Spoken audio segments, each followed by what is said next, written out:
Hello my dear students, मैं फिर से हाजिर हूँ आपके लिए नया वीडियो लेकर। और ये बड़ा ही ज़बरदस्त वीडियो होगा और ये जो आपका एग्ज़ाम आने वाला है उसमें बहुत हेल्प करेगा आपको।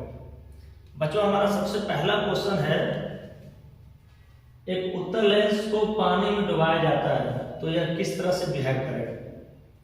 देखो, ये क्वेश्चन हम बार बार अपने सेट में रख रहे हैं। इसको रखने का मकसद क्या है कि ये क्वेश्चन आता है एग्जाम में, बार बार आता है, ये घुमा कर पूछता है। तो जब भी ऐसा क्वेश्चन आएगा ना, इसको हम शॉर्टकट मेथड से बनाएंगे, है नहीं। सबसे पहले देख लो कि लेंस अगर है, मान लो लेंस के लिए हम सबसे पहले फोकल लेंथ निकालेंगे। देख लो, तो बाबू लेंस के लिए फोकल लेंथ का फॉर्मूला हम पढ़े हैं, 1/f1 ये हो जाएगा μl - 1 × 1/r1 - 1/r2। ठीक है, ये लेंस के लिए फोकल लेंथ का फॉर्मूला है ना। अब देखो, अब जैसे लेंस को हम पानी में ले जाते हैं, है कि नहीं, तो बाबू लेंस को जब पानी में ले जाएंगे तो फोकल लेंथ चेंज कर जाएगा।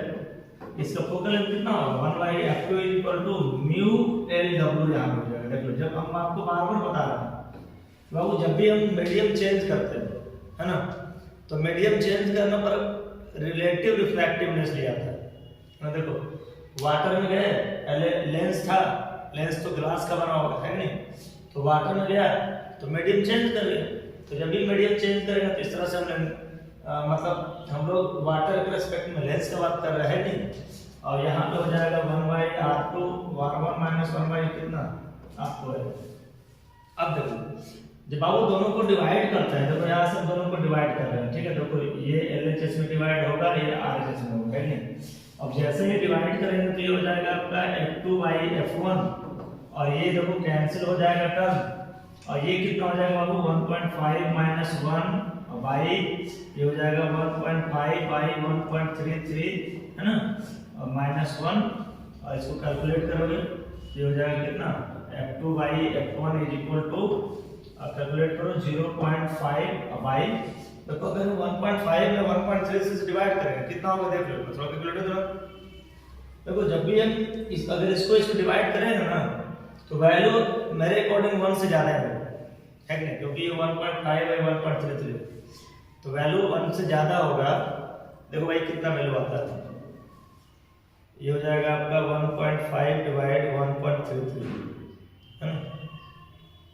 अब देख लो आप, 1.5 / 1.33 यहाँ पे कितना आ गया 1.12 आ गया। अब देखो, अब ओवरऑल अगर इसको डिवाइड करोगे ना, 1.5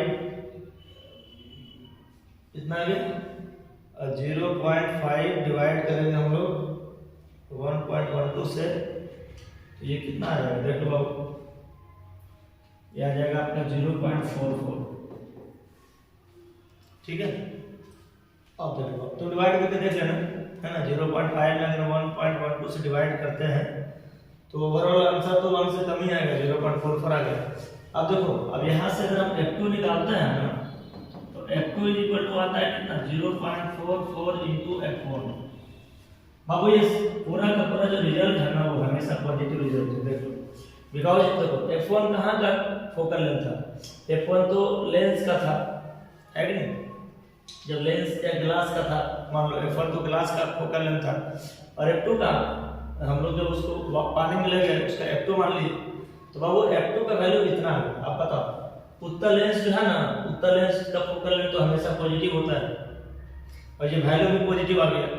तो ओवरऑल जो फोकल लेंथ आया ना वाटर में, पानी में जो फोकल लेंथ है ना, वो हमेशा पॉजिटिव हो गया। तो इस तरह से फोकल लेंथ पॉजिटिव आने का मतलब क्या है ना, ये एक उत्तल लेंस की तरह बिहेव करेगा, है कि उत्तल लेंस इसका आंसर हो जाएगा। मतलब अगर किसी लेंस को हम लोग पानी में ले जाते हैं तो ये उत्तल लेंस की तरह बिहेव करता है। समझ में आ गया? तो बिल्कुल सिंपल क्वेश्चन है, इसको थोड़ा सा देखिएगा, बार बार इस क्वेश्चन को मनवा रहे हैं। देखो, सेकंड क्वेश्चन क्या कहता है, सेकंड क्वेश्चन कहता है कि LR परिपथ का शक्ति गुणांक होता है। बाबू, LR परिपथ का बात कर, देखो हम बताया था तुमको, ये LR और CR का बात किए थे, RC सर्किट का, LR सर्किट का, है कि नहीं।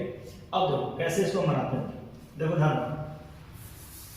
देखो, जब भी हम बात करेंगे ना, देखो सबसे पहले शक्ति गुणांक का फॉर्मूला क्या होगा। देखो, शक्ति गुणांक का जब हम बात करेंगे ना, तो शक्ति गुणांक का जो फॉर्मूला होता है बाबू, ये होता है cos phi is equal to r by z. देख लो, ये होता है फॉर्मूला शक्ति गुणांक। cos फाई बराबर क्या होगा, आर बाई जेड। अब बताओ जेड क्या है, इसको हम बोलते हैं प्रतिबाधा। जेड क्या है, प्रतिबाधा है। देखो ये है प्रतिबाधा, समझ लो। अब बताओ प्रतिबाधा तो निकालने के सबको आता है कि नहीं। देखो अगर हम एलसीआर सर्किट का बात करते हैं ना, तो एलसीआर सर्किट के लिए जेड का जो वैल्यू आएगा ना, तो रूट अंडर हो जाएगा r square plus XL minus XC का होल स्क्वायर। ये हमारा रिजल्ट आता था एलसीआर सर्किट के लिए, है कि नहीं। अब देख लो, अब क्वेश्चन में क्या कराना है कि हमको एलआर सर्किट का चाहिए। देख लो, हमको चाहिए किसका, एलआर का चाहिए। अब पता है एलआर का निकालने का तरीका क्या होगा, समझिए। तो वो एलआर का चाहिए ना, एलआर के लिए देखिए, एलआर सर्किट के लिए, एलआर के लिए जब बात करेंगे ना, तो यहाँ पर एक्ससी का वैल्यू कितना होगा, 0 हो जाएगा, है नहीं।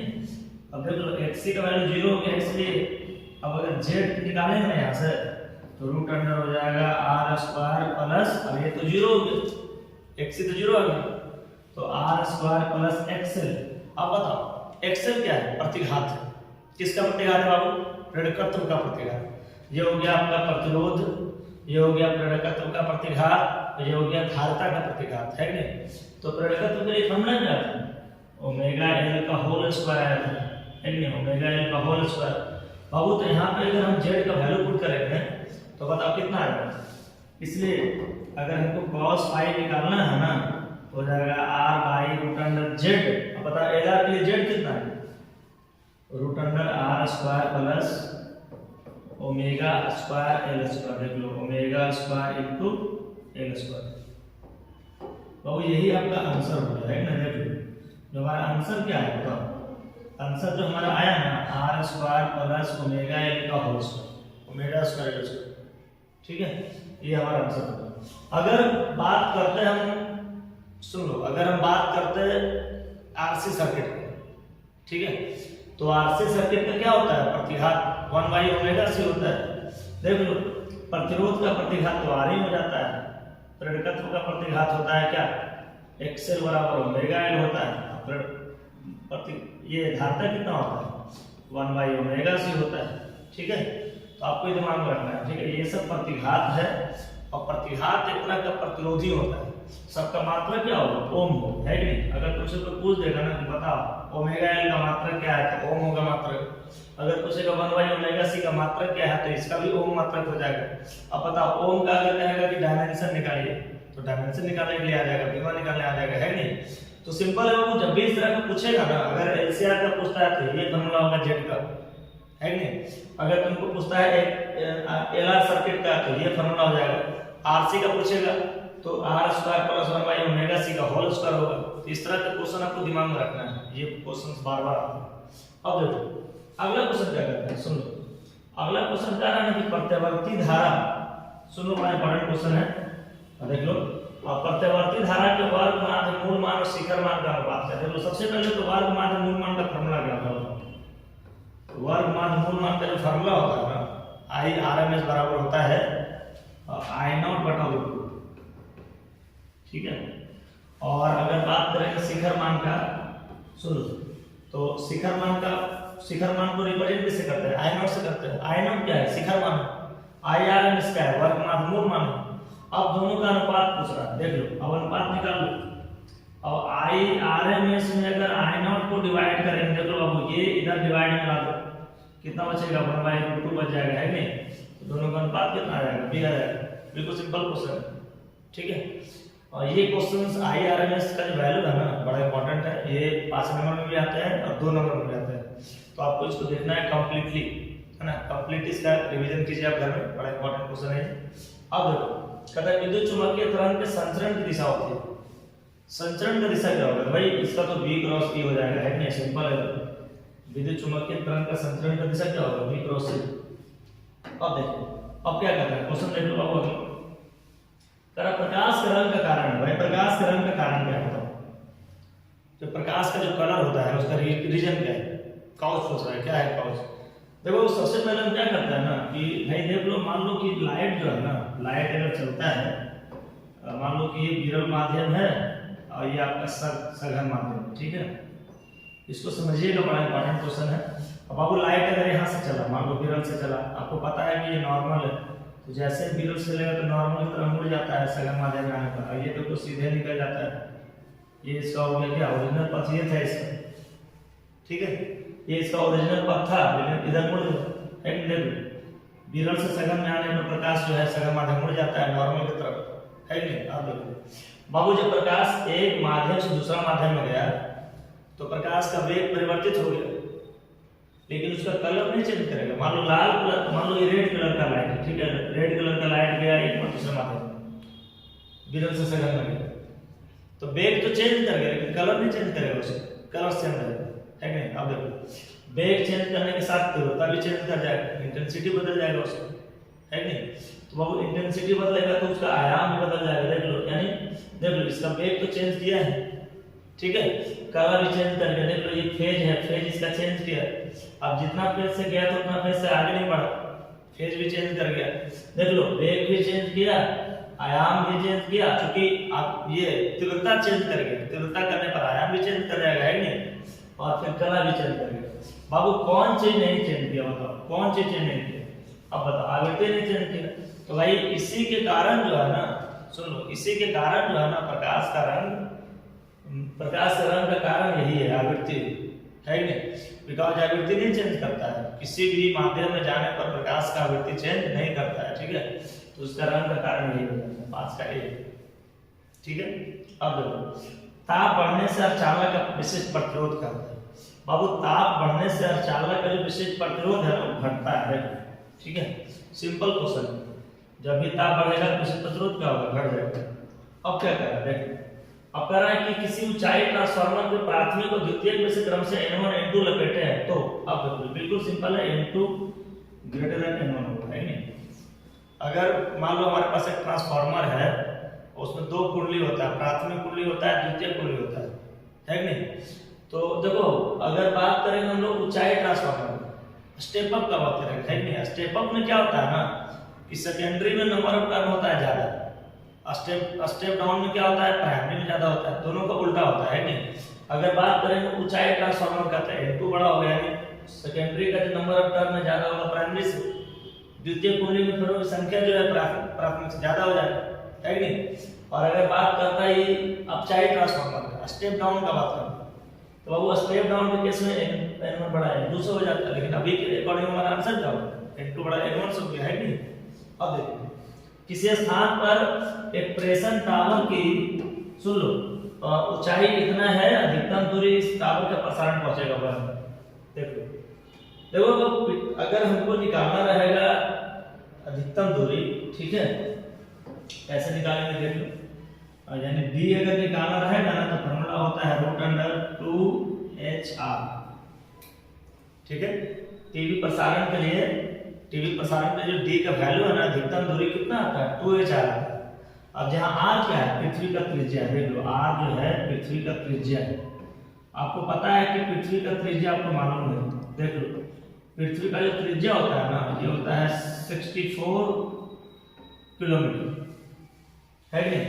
और देख लो ये 245 मीटर इसका हाइट दिया हुआ है, देख लो इसका हाइट भी पता है, h बराबर कितना है, 245 मीटर। और सबसे पहले इसको किलोमीटर में चेंज करना पड़ेगा, है कि नहीं। अब कैसे चेंज करेंगे, 245 मीटर को अगर किलोमीटर में चेंज करना है कैसे चेंज करेंगे बताओ।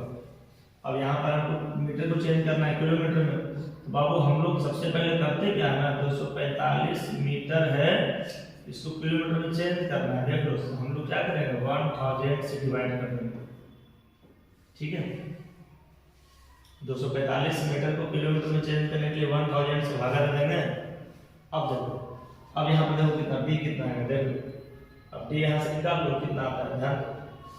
अब यहाँ से अगर हम d निकालेंगे ना तो d बराबर कितना आ जाएगा, √2 इंटू h कितना है बताओ, 245 गुना 10 के पावर -3 हो जाएगा, और गुना ये कितना है 6400, इसको किलोमीटर में चेंज कर दिए, है नहीं, किलोमीटर में आ गया। सुन लो 6400 किलोमीटर में है, और ये भी किलोमीटर में चेंज हो गया। अब देखो ध्यान, यहाँ से b कितना आ जाएगा, ये हो जाएगा आपका 2 इंटू 245 और गुना 64 और गुना 10 के पावर कितना हो जाएगा, बताओ 10 के पावर आ जाएगा कितना, -1। ठीक है। अब अगर इसको मल्टीप्लाई करते हैं बाबू तब देखो d बराबर यहाँ से कितना आ जाएगा, 2 में अगर हम गुना करते हैं 245 और 64 से तब कितना, देखिए थोड़ा सा कैलकुलेटर यूज कर रहे हैं हम, देखो कितना है 2 इंटू 245 इंटू 64, देखो ये हो गया आपका 31 36 0 इंटू -1 है ना। तो अगर हम इसको करेंगे कैलकुलेट कितना आ जाएगा, 31 36 और गुना कितना, चलो गुना कुछ नहीं कैंसिल हो गया, यहाँ देखो यहाँ पर कितना है 10 का पावर 1 और गुना 10 का पावर -1 ले लीजिए, तो ये पूरा टर्म कैंसिल हो जाएगा, है कि नहीं। अब देखो तो अगर जो d का वैल्यू हमको निकालना है ना कितना आएगा, अब यहाँ पर √3136 का रूट कितना है, कैलकुलेटर थोड़ा सा निकालो, 3136 का रूट देखिए, 3136 का रूट आना चाहिए कितना,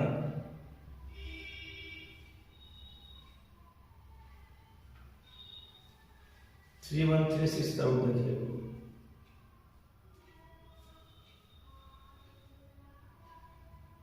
कैलकुलेटर नहीं पावर वाला,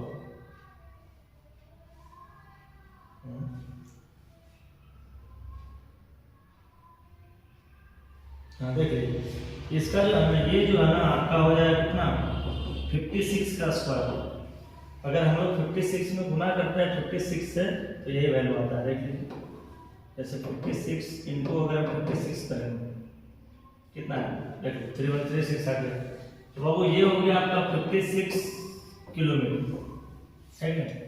अब देखो कि हमारा आंसर क्या आता है, देखो हमारा जो आंसर है ना, देखो हमारा आंसर भी 56 किलोमीटर आ रहा था, तो ये बिल्कुल हम लोग का सॉल्यूशन हो गया, है नहीं। देख लो क्वेश्चन पीछे पर पढ़ते हैं, कह रहा था कि पृथ्वी के स्थान पर एक टीवी प्रेषण टावर की ऊंचाई 245 मीटर, जितनी अधिकतम दूरी तक इस टावर का प्रसारण पहुंचेगा हुआ भाई, कितना अधिकतम दूरी तक टावर का प्रसारण पहुंचेगा, तो वो दूरी कितना है बताओ 56 किलोमीटर, है नहीं। और इसका आंसर आ रहा है किलोमीटर में, तो किलोमीटर में लिख दिए। अब देखिए अगला क्वेश्चन क्या है बाबू, अगला क्वेश्चन क्या रहा ना, निम्नलिखित में से किसका अपवर्तनांक सबसे अधिक होता है ना। जो अपवर्तनांक का बात करेंगे हम लोग, सबसे अधिक अपवर्तनांक किसका होता है, देखो सबसे अधिक अपवर्तनांक अगर बात करेंगे, देख लो सबसे पहले हम लोग बात करते हैं, देखो हीरा का अपवर्तनांक सबसे ज्यादा होता है 2.42, और बाकी जितने भी मटेरियल है ना उसका अपवर्तनांक कम होता है कि नहीं। जैसे अगर कांच का बात करेंगे तो 1.5 होता है, पानी का बात करेंगे तो 1.33 होता है, और लोहा का बात करेंगे तो ये भी 1 पॉइंट समथिंग होता है। तो अगर सबसे ज्यादा अपवर्तनांक होगा किसका होगा, हीरा का होगा। अब नैंड गेट का बुलियन व्यंजक क्या है, नैंड गेट बताओ, नैंड गेट दो चीज से मिलकर बनता है, हमको बताया भी था।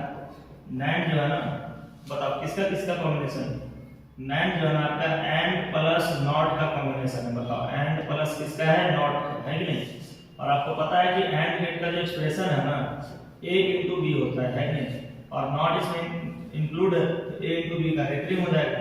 अब आंसर कौन आएगा, देखो बी आंसर आएगा, है कि नहीं। अब देखो उसी तरह से हम बात करेंगे नेक्स्ट क्वेश्चन का, अनुचुंबकीय पदार्थ की प्रवृत्ति होती है। देखो बाबू अनुचुंबकीय पदार्थ का प्रवृत्ति का बात कर रहा है, अनुचुंबकीय पदार्थ का प्रवृत्ति कैसा होता है, ध्यान दीजिए बड़ा इंपॉर्टेंट क्वेश्चन है। जैसे अगर हम बात करते हैं प्रवृत्ति का ना, तो प्रवृत्ति का मतलब क्या होता है, ठीक है, कि जो चुंबकीय क्षेत्र के बाहरी चुंबकीय क्षेत्र जो होता है ना उसके बिहेवियर को प्रदर्शित करना। तो हमारा अगला क्वेश्चन है कि अनुचुंबकीय पदार्थ की प्रवृत्ति क्या होती है कि नहीं। तो अनुचुंबकीय पदार्थ की प्रवृत्ति जो है आपका स्थिर रहता है कि नहीं, कांस्टेंट रहता है। देख लो इसका शून्य तो होता नहीं, अनंत होता नहीं, है कि नहीं, और चुंबकीय क्षेत्र पर निर्भर करता नहीं है, तो ये हमेशा स्थिर रहेगा, ठीक है। अनुचुंबकीय पदार्थ का प्रवृत्ति क्या होगा, स्थिर, फिक्स हो जाएगा, है कि नहीं, कांस्टेंट रहेगा। अब देखो तो कहता है प्रत्यावर्ती धारा परिपथ में यदि धारा I एवं वोल्टेज के बीच का अंतर कितना हो, 5, धारा का वाटहीन घटक क्या होगा, देखो ये बड़ा इंपॉर्टेंट क्वेश्चन है बाबू। देखो हम यहाँ पर ना एक डायग्राम बनाते हैं, मान लो कि ये आपका क्या है सुन लो, ये आपका V हो गया और ये हो गया आपका I, ठीक है, ध्यान दो, इंपॉर्टेंट है। अब कह रहा है कि दोनों के बीच का जो कलांतर है ना फाई मानो, देखो ये क्या है फाई है नहीं, कंपोनेंट ब्रेक कीजिए तो ये हो जाएगा आपका कितना, ये हो जाएगा आपका I cos फाई, ये हो जाएगा आपका I sin फाई। दोनों के बीच का एंगल कितना होगा बाबू 90 डिग्री है नहीं, देखो ये 90 दोनों के बीच का एंगल है, कलांतर। अब कह रहा है कि धारा का वाटहीन घटक क्या होगा, देखो अगर हम यहाँ से निकालते हैं पावर निकालते हैं तो फॉर्मूला होता है पावर का VI cos फाई है नहीं, VI क्या cos फाई, सुन लो, तो हो जाएगा V और I की जगह कितना हो जाएगा I sin फाई है नहीं, ये पूरा I का वैल्यू होगा। अब VI cos फाई होता है, बताओ cos फाई, फाई क्या है कलांतर है, अब बताओ कलांतर कितना डिग्री है 90 डिग्री है नहीं, दोनों के बीच का कलांतर कितना 90 है। बाबू cos फाई का मान कितना 0 हो जाता है नहीं, इसका मान तो 0 हो जाएगा, ध्यान दो। अब कहता है कि धारा का घटक क्या होगा, बाबू धारा का घटक यही है ना, ये I sin फाई के फॉर्म में, तो धारा का घटक हमेशा यही होगा आपका I sin फाई, देखो ये हो जाएगा धारा का घटक है नहीं, I sin फाई। इसको दिमाग में रखिएगा, बड़ा कंसेप्चुअल क्वेश्चन है। अगर पावर पूछता ना यहाँ पे तो पावर 0 हो जाता है नहीं, पावर तो cos 0 तो पूरा 0 हो जाएगा, लेकिन धारा का घटक पूछ रहा है, धारा का घटक कितना हो जाएगा I sin फाई। अब देखिए, अब क्वेश्चन में कह रहा है कि आवेश का पृष्ठ घनत्व का मात्रक क्या होता है। बाबू आवेश का जो फॉर्मूला होता है पृष्ठ घनत्व का, सिग्मा इज इक्वल टू होता है Q बाई एरिया, ठीक है, Q का मात्रक होता है कूलम, एरिया का मात्रक मीटर स्क्वायर, यानी ये क्या हो जाएगा कूलम पर मीटर स्क्वायर है नहीं, कूलम पर मीटर स्क्वायर हो जाएगा। अब देखिए समान संयोजन के लिए खगोलीय दूरदर्शक की आवर्धन क्या होती है, समान संयोजन के लिए खगोलीय दूरदर्शक का जो आवर्धन होता है ना FO/FE हो जाता है, क्या होता है बाबू FO/FE है नहीं। और देखो 15 में क्या करता है, देखो अब थोड़ा सा फास्ट करेंगे क्योंकि अब उतना टाइम नहीं बचा हम लोग पास है नहीं। अब n अपूर्णांक के एक पूर्णांक प्रतिशत का न्यूनतम विचरण क्या होगा, देख लो जब भी न्यूनतम विचरण की बात करेंगे ना, न्यूनतम विचरण हमको निकालना है बाबू n - 1 into a हो जाएगा। देखो न्यूनतम विचरण के लिए हम प्रूव भी किए थे μ - 1 into a, हम लोग μ मानते थे अपूर्णांक को, यहाँ पर n मान लिए। अब देखो अब कहता है कि 60 वाट और 40 वाट के दो बल्ब यदि श्रेणी क्रम में जोड़े जाए तो उसकी सम्मिलित शक्ति क्या होगी। दो बल्ब को हम जोड़ दिए 60 वाट और 40 वाट है ना, और शक्ति पूछता है सम्मिलित शक्ति। देखो सबसे पहले देखो बाबू यहाँ से फार्मूला होता है P बराबर V² कितना R होता है, यानी हमारा P जो है ना प्रोपोर्शनल होता है किसका 1/r है नहीं। तो अगर यहाँ से लिखना चाहें ना फार्मूला तो बता P का फार्मूला क्या लिखेंगे, यहाँ से हम लिख सकते हैं P का फॉर्मूला यहाँ से P1 बराबर 1/r1 हो जाएगा, और यहाँ से R1 क्या होगा बताओ 1/P1 हो जाएगा, और R2 क्या होगा 1/P2 हो जाएगा। अब कह रहा है कि दोनों जो है श्रेणी क्रम में कनेक्ट है। अब बताओ श्रेणी क्रम के लिए हमारा प्रतिरोध का फॉर्मूला क्या होता है बताइए। अगर हम बात करें श्रेणी क्रम का तो श्रेणी क्रम के लिए हमारा क्या फॉर्मूला होगा, श्रेणी क्रम के लिए फॉर्मूला हो जाएगा R इक्विवेलेंट बराबर 1/r1 प्लस 1 सॉरी उल्टा निकलेगा r1 प्लस कितना r2 होता है श्रेणी क्रम के लिए है कि नहीं। अब बताओ R इक्विवेलेंट का मान कितना होगा, तो r1 बराबर 1/p1 है, r2 बराबर 1/p2 है, तो R इक्विवेलेंट कितना हो जाएगा 1/p इक्विवेलेंट हो जाएगा। अब r1 कितना है 1/p1 प्लस 1/p2 है कि नहीं। कैलकुलेशन करो P1 P2 का वैल्यू दिया होगा, देख लो P1 P2 कितना है, P1 है 60, P2 कितना 40, तो 1/60 प्लस 1/40 कीजिएगा।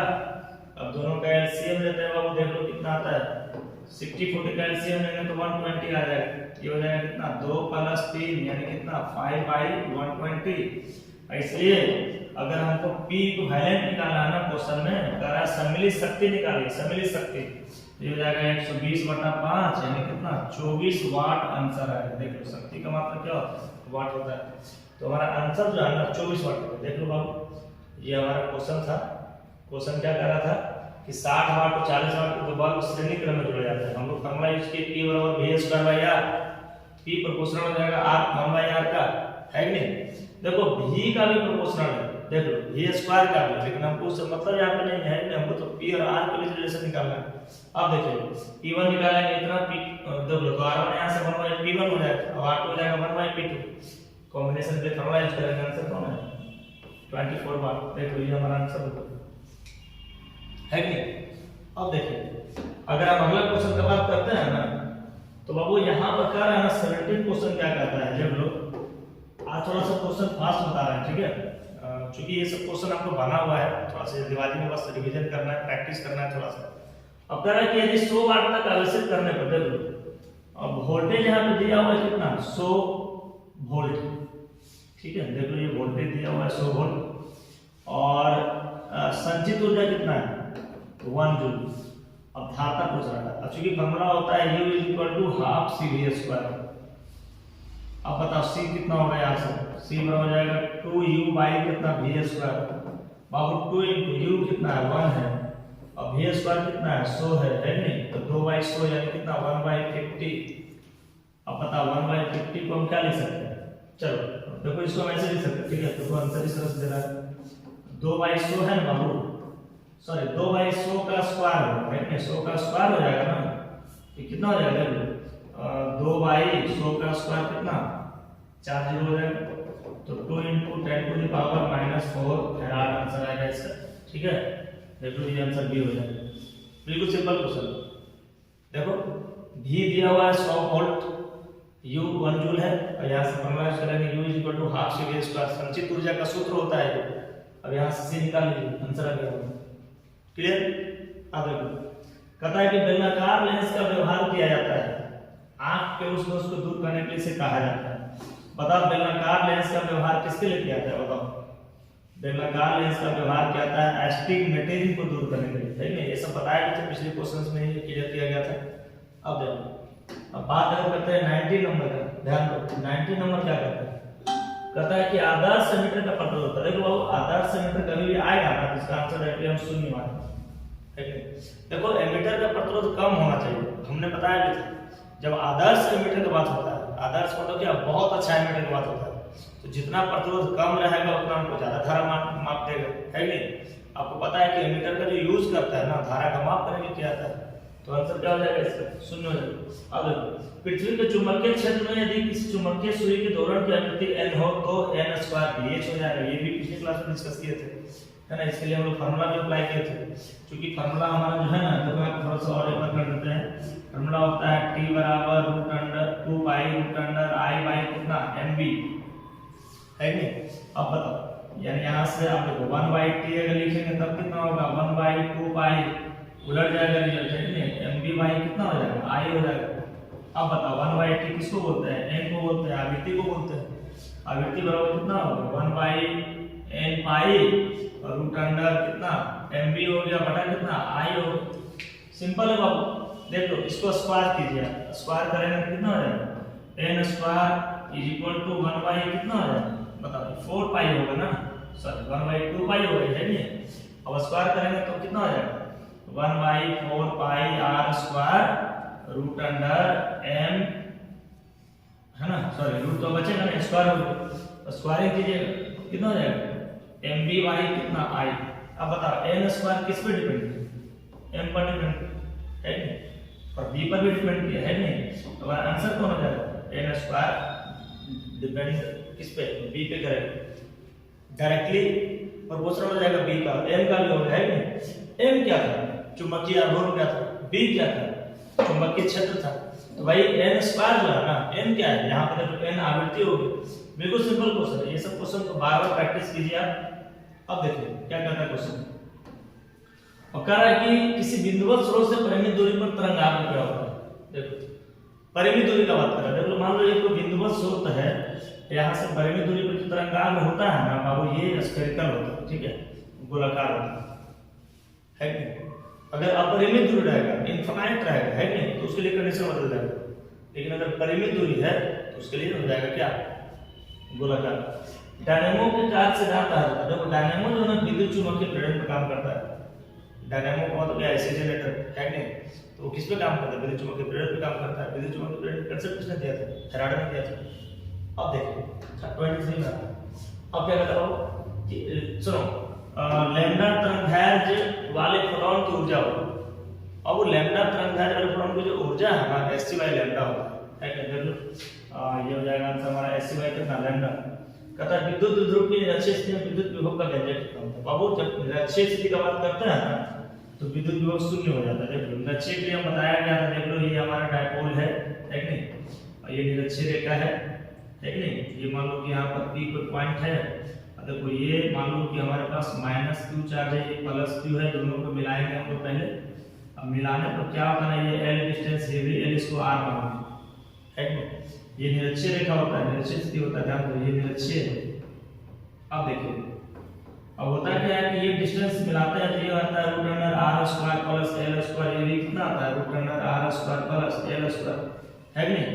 और यहाँ से P पॉइंट पे अगर हम पोटेंशियल निकालते हैं, विद्युत विभव निकालते हैं, एक बार इसके लिए एक बार इसके लिए, दोनों कैंसिल हो जाता है। निकाल के देखिए इसके लिए हो जाएगा कितना 1/4 pi epsilon not minus Q by R, यानी इतना डिस्टेंस इतना दिया हुआ है, इसलिए प्लस Q बाई R होगा है कि नहीं। तो बाबू यहाँ से दोनों कैंसिल होकर कितना 0 आ जाता है, ये सबको पता होगा। अब देखिए 25 में आता है, 25 में क्या करता है ना कि देखो दो आवेश दिया हुआ है, देखो यहाँ पे दो को चार्ज है, पहला चार्ज का वैल्यू है 10 माइक्रोकूलम, ठीक है। इसको चेंज करेंगे 10 गुना 10 के पावर माइनस 6 कूलम हो जाएगा। अब Q2 का जो वैल्यू है बाबू, Q2 कितना दिया हुआ है, Q2 भी दिया हुआ है 10 माइनस 10 माइक्रोकूलम, तो इसका कितना हो जाएगा माइनस 10 गुना 10 के पावर माइनस 6 कूलम। और दोनों के बीच का डिस्टेंस कितना है बताओ, R दिया हुआ है 40 सेंटीमीटर, इसको चेंज करो 40 बाई 100 हो जाएगा मीटर में है कि नहीं। देखो पॉइंट चला गया 0.4 मीटर है, ध्यान दो इंपॉर्टेंट है। अब अब कह रहा है कि दोनों के बीच स्थिति ऊर्जा क्या होता है, पता दो चार्ज अगर पता रहता है तो स्थिति ऊर्जा कैसे निकालोगे। देखिए स्थिति ऊर्जा के फॉर्मूला आपको पता है बाबू, स्थिति ऊर्जा जब हमको निकालना रहेगा दो चार्ज के बीच का, यही फॉर्मूला होता है U = 1/4 pi epsilon not Q1 × 2 by कितना R होता है कि। अब यहाँ से अगर हम U निकालेंगे ना तो इसका वैल्यू पुट करो 9 × 10 टू द पावर 9 × Q1 कितना था बताओ 10 × 10 to the power -6 into -10 × 10 to the power -6 by R कितना है 0.4 होगा। कैलकुलेशन करेंगे हमारा आंसर आएगा है नहीं। देखो कैलकुलेशन करेंगे कितना आता है, देखो ये देख लीजिए ये तो हो जाएगा 9 इंटू अब और 10 टू द पावर 9 और देख लो ये 1 और ये भी 1, ठीक है 11 हो गया। 11 में से -12 चला जाएगा तो -1 बचेगा ऊपर है नहीं। और बाई नीचे में कितना बचा 0.4, यहाँ से प्लस 10 चला जाएगा ऊपर, तो ये तो दोनों कैंसिल हो गया, बच गया कितना 9/4। और पता होगा माइनस में आ जाएगा है नहीं। 9/4 का वैल्यू कितना होगा, डिवाइड करो 9/4 का जो वैल्यू आएगा ना 9/4 बाबू 2.25 आ जाएगा। देखो 2.25 आ जाएगा, कितना आंसर आ जाएगा -2.25 जूल आ जाएगा। क्योंकि हमको निकालना क्या ऊर्जा निकालना है, स्थिति ऊर्जा, तो हमारा आंसर कौन आएगा, सी आंसर आएगा। बिल्कुल सिंपल क्वेश्चन है। Q1 दिया हुआ था, Q2 दिया हुआ था, R डिस्टेंस दिया हुआ था। देखो जब भी हम क्वेश्चन बनाते हैं ना तो सबसे पहले हम SI में चेंज करेंगे है ना, SI यूनिट में चेंज कीजिएगा तभी आपका आंसर आता है। और सबसे पहले हम SI में चेंज करें। देखो माइक्रो में था तो कूलम में चेंज कर दिए, ये भी माइक्रो में था तो इसको भी कूलम में चेंज किए, सेंटीमीटर था तो मीटर में चेंज कर दिए। जब तक आप SI में चेंज नहीं करोगे तब तक आपका आंसर नहीं आने वाला है। तो सारे क्वेश्चंस को SI में चेंज कीजिए। देखो अगला जो क्वेश्चन है ना, कह रहा है कि पृथ्वी के चुंबकीय ध्रुव पर नमन कोण का मान है। बताओ चुंबकीय ध्रुव पे नमन कोण का मान बेटली होता है, सबको पता है नहीं। देखो सदासव क्वेश्चन क्या करता है, कह रहा है कि चुंबकीय क्षेत्र में स्थित n चुंबकीय घूर्ण वाले धार पास का बाला घूर्ण का, देख लो बाला घूर्ण का फॉर्मूला कितना होता है n क्रॉस b होगा है ना। ये सब क्वेश्चन सिंपल है, सारे बच्चों को सब पता होगा। अगला क्वेश्चन क्या करता है कि जितने समय अंतराल में किसी रेडियोएक्टिव पदार्थ की राशि अपने प्रारंभिक पूर्णांक से आधी हो जाती है उसको कहते हैं क्या बाबू, इसको अर्ध आयु कहते हैं। अर्ध आयु वाला क्वेश्चन पूछेगा ना कि बताइए अर्ध आयु होता क्या है, अर्ध आयु पूछता है 2 नंबर में, तो सिंपल आपका जवाब है कि जितने समय में किसी रेडियोएक्टिव पदार्थ की राशि अपने प्रारंभिक परिमाण से आधी हो जाती है अर्ध आयु कहलाता है कि नहीं। इसका आंसर हो जाएगा बी। कहता है विद्युत परिपथ की शक्ति क्या होती है, देखो परिपथ का शक्ति V² हो जाएगा, हमरा सबको पता है कि नहीं V² हो जाएगा। अगला क्वेश्चन कह रहा है कि आयाम अधिमिश्रण में अधिमिश्रित सूचकांक कितना होता है, तो भाई 0 से 1 के बीच में होता है कि नहीं। देख लो जो आपका अधिमिश्रित सूचकांक है ना 0 से 1 के बीच में हो, अब कह रहा है कि दो लेंस की क्षमता दिया हुआ, देखो क्षमता इतना इतना है और दोनों को संपर्क में लाते हैं तो फोकस क्या होगा। देखो सबसे पहले तो संपर्क में लाने पर जो फोकस है ना, फॉर्मूला होता है P1 प्लस कितना P2। अब यहाँ से अगर P का बात करेंगे ना तो हो जाएगा कितना -15 प्लस 5 है कि नहीं, और यहाँ से कितना बचेगा -10 डायोप्टर बच गया। P इतना आ गया बाबू, P का फॉर्मूला होता है 1/f बराबर कितना आ गया -10 हो गया है कि नहीं, बताइए P बराबर 1 होता है नहीं। अब यहाँ से अगर f का बात करेंगे ना, अब बताओ यहाँ से P आगे कितना माइनस, चलो इक्वल टू, ठीक है P इतना आ गया, इसलिए ध्यान सेंटीमीटर में चलाना, ठीक है। तो फॉर्मूला क्या होता है P बराबर 100/f होता है सेंटीमीटर में, ठीक है 100/f। अब यहाँ से कितना आएगा बाबू 100 कितना आ जाएगा, देखो ये हो जाएगा आपका 100/f कितना है बाबू, हमको नहीं पता है। P कितना है 10 है, f हमको निकालना है, यानी यहाँ से f बराबर कितना आ जाएगा 100/10 है कि नहीं। और बाबू ये जो है ना 10 माइनस में होगा, देखो ये माइनस में 10 होगा, कट जाएगा यहाँ से कितना आ जाएगा -10 सेंटीमीटर, फोकल लेंथ आ गया -10 सेंटीमीटर, देखो है नहीं। बिल्कुल सिंपल क्वेश्चन है, आप लोग इसे प्रैक्टिस कीजिए, बार-बार प्रैक्टिस कीजिए, बनाइए, ठीक है। और यहाँ से देखो बाबू अगला क्वेश्चन क्या करता है कि एक तार में इतना एम्पीयर धारा प्रवाहित होती है, देखो एक तार है, तार में धारा का मान दिया हुआ, देख लो I बराबर कितना है, देख लो I बराबर दिया हुआ कितना 1 एम्पीयर, ठीक है। और इलेक्ट्रॉन का आवेश दिया हुआ, देखो इलेक्ट्रॉन का आवेश पता है, और तार में प्रति सेकंड प्रवाहित इलेक्ट्रॉन की संख्या पूछ रहा है, प्रति सेकंड कितना इलेक्ट्रॉन प्रवाहित होगा, देख लीजिए ध्यान दीजिए बाबू। यहाँ पे जो है ना इलेक्ट्रॉन का जो देखो फार्मूला क्या होता है बाबू, Q बराबर कितना होता है N है नहीं, और यहाँ से Q का फॉर्मूला क्या होता है I/T होता है, बराबर कितना आ जाएगा N। हमको निकालना है N का वैल्यू है नहीं, N का वैल्यू कितना आ जाएगा बताओ, ये हो जाएगा आपका I/T इंटू कितना I/T, N निकालना है तो इंटू E डिवाइड में चला जाएगा है नहीं। अब यहाँ देख लो I का मान दिया हुआ क्वेश्चन कितना है 1 एम्पीयर है, हो जाएगा 1 टाइम भी 1 है, प्रति सेकंड पूछ रहा है तो टाइम का मान 1 है, और इलेक्ट्रॉन का मान कितना होगा 1.6 × 10⁻⁻19 है कि नहीं। और यहाँ से अगर इसको वैल्यू निकालोगे ना, क्वेश्चन में कह रहा है ना कि आपका जो टाइम है ना प्रति सेकंड पूछ रहा है, टाइम 1 सेकंड का बात कर रहा है, 1 सेकंड, तो 1/x टाइम का मान 1 हो जाएगा। यहाँ से n बराबर कितना होगा, देखो पॉइंट ऊपर चला जाएगा 10, इसको लिख सकते हैं 100/16 × 10⁻18। यहाँ देखो -19 ऊपर चला जाएगा तो +19 होगा, और +19 में से अगर हम चाहें तो उसको 18 लिखकर यहाँ पर इसको 100 लिख सकते हैं, और अगर इसको डिवाइड करोगे ना तो 100/16 का वैल्यू कितना हो जाएगा, देख लो 100/16 का वैल्यू अगर आंसर में लाएंगे हम लोग कितना आ जाएगा, बताइए इसका आंसर कितना है। इसका आंसर आ जाएगा आपका कितना n = 6.25 × 10⁻18 आंसर आएगा, है नहीं 6.25 इसके बाद कितना 18, कौन सा हो जाएगा बी आंसर हो जाएगा। देखो हमारा ये क्वेश्चन था, देख लो क्वेश्चन कह रहा था कि तार में 1 एम्पीयर धारा प्रवाहित हो रही है, यदि इलेक्ट्रॉन का आवेश इतना कूलम है तो प्रति सेकंड तार में कितना इलेक्ट्रॉन जाएगा। अब वो प्रति सेकंड जो तार में है ना वो चला जाएगा कितना इलेक्ट्रॉन 6.25 × 10⁻18 इलेक्ट्रॉन, हमारा यही आंसर होगा है नहीं। बिल्कुल सिंपल क्वेश्चन। देखो अब किसी गोलीय पृष्ठ के अंदर यदि +q आवेश रख दिया जाए तो संपूर्ण पृष्ठ से निकलने वाला विद्युत फ्लक्स कितना होगा। बिल्कुल सिंपल है बाबू, Q/ε0 फ्लक्स का फॉर्मूला इतना होता है कि नहीं। अगला क्वेश्चन देखिए, ये लास्ट क्वेश्चन है हमारा। अब कह रहा है ना कि स्थिर विभवांतर पर किसी विद्युत परिपथ का प्रतिरोध आधा कर दिया है। जैसे मान लो कि बात करें हम लोग उत्पन्न ऊष्मा, देख लो H1 बराबर फॉर्मूला क्या फॉर्मूला होता है V²/R × कितना T है कि नहीं। अगर प्रतिरोध को हम आधा करते हैं तो यहाँ से H2 कितना हो जाएगा बताओ, V²/R/2 हो जाएगा इंटू कितना 2, ये देखो 2 ऊपर चला जाएगा 2 × V²/R × कितना T हो है कि नहीं।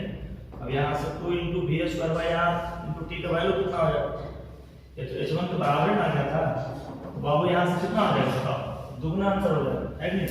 और कहता है सूर्य के प्रकाश का स्पेक्ट्रम होता है क्या सतत कंटीन्यूअस होता है नहीं। देखो सूर्य के प्रकाश का स्पेक्ट्रम हो जाएगा ना वो कंटीन्यूअस होता है, तो हमारा आंसर कौन है ये ए है। तो इस तरह से सारे क्वेश्चंस को आप सोल्व कीजिए। बड़ा क्वेश्चन है, थोड़ा जबरदस्त क्वेश्चन है नहीं, और ये सारे क्वेश्चंस आपको एग्जाम में बहुत काम करेंगे। थैंक्स।